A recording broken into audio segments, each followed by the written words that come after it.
All right, guys. Oh, not sure the one to go.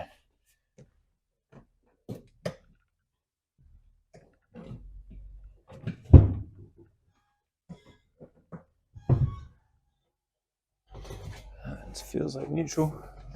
This is my next project.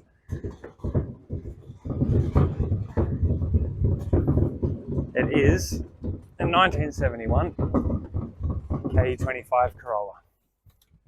And as you can see, he needs a little bit more than the Chaser. Welcome to my review.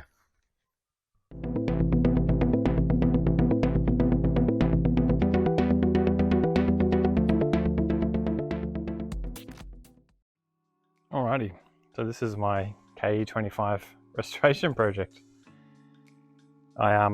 It's a bit of a long story. I bought it off an older couple, who their son had bought it from the Central Coast, funnily enough, and taken it down to Sydney as a restoration project when COVID kicked off.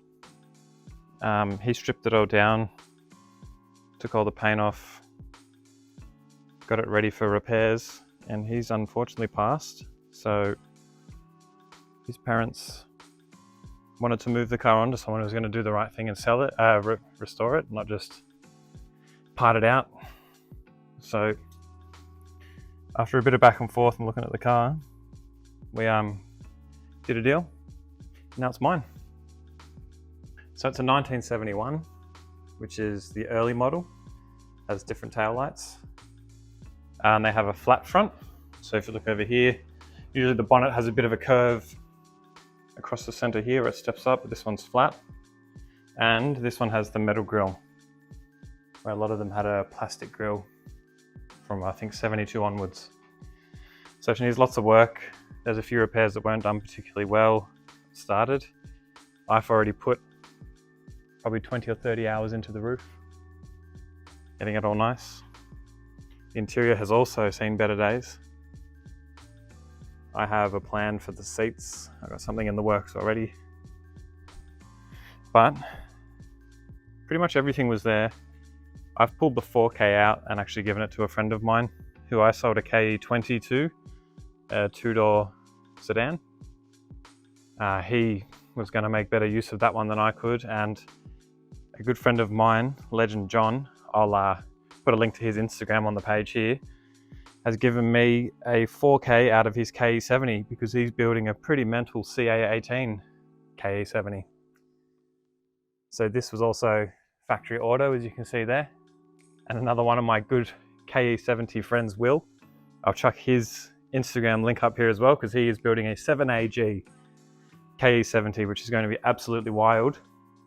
He very kindly gave me his K50 5-speed manual, so I've got all the bits and pieces to do that swap also.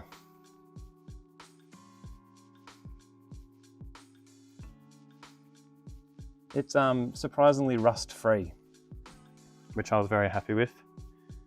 There's a couple of bits still to be done. It's got a set of 12-inch wheels, which you don't see very often.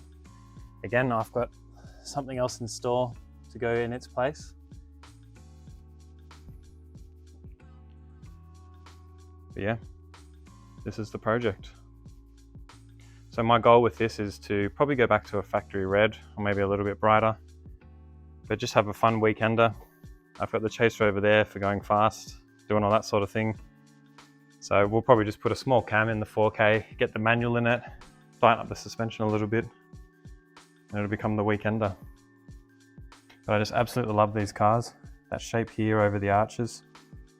Like I said before, I had a KE20 two-door sedan, but I've just always wanted one of these. So this was why the wagon actually got sold, the little KE36. The KE25 for me is just the pinnacle of Toyotas without going all out into a TE27. So yeah, I'll keep updates on the page as I build this also. I'll have a separate playlist and hopefully get this together sooner rather than later. It looks like a ton of work, but I think we can rip through it pretty quick. Alright guys, if you follow the channel, you would have noticed that I gave away a few hoodies to some subscribers of the channel not that long ago. if you've made it this far into the video, to say thank you. I've got a few more of those JD Empire hoodies. First 3 people to chuck a comment on this video saying, I'd like a hoodie, I'll grab your details and I'll send one your way. Thanks as always for watching. Please subscribe to the channel, like the video. It means I can spend more time making these. I've got a manual in there for this. I've got the R154 for the chaser. The clutch just arrived, so pretty close to manual swapping that, and then we'll get it out and do some drifting. Thanks guys, see you on the next one.